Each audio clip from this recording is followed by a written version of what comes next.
பேரவைத் தலைவர் அவர்களை, காவல்துறையினுடைய கொள்கை விளக்க குறிப்பை நான் படித்து பார்த்தேன். அதில் மாநில அளவில், மாவட்ட அளவில் காவல் புகார் அமைப்பு, போலீஸ் கம்ப்ளைண்ட்ஸ் அத்தாரிட்டி செயல்படுவது குறித்து சொல்லப்பட்டு இருக்கிறது. இந்த போலீஸ் கம்ப்ளைண்ட்ஸ் அத்தாரிட்டி அவ்வப்போது கூடி மக்களுடைய குறைகளை எல்லாம் தீர்ப்பதற்கான நடவடிக்கை எடுக்க வேண்டும்.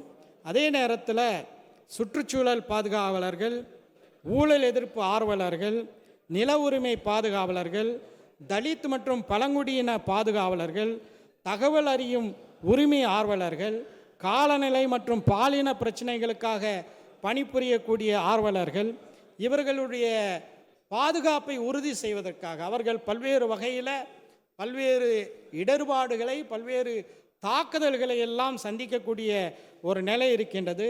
இது போன்ற சமூக ஆர்வலர்களை பாதுகாப்பதற்காக சிறப்பு பணி மனித உரிமை பாதுகாவலர்கள் பாதுகாப்பு சட்டத்தை இந்த அரசு கொண்டு வருவதற்கு முன்வர வேண்டும் என்று கேட்டுக்கொள்கின்றேன்.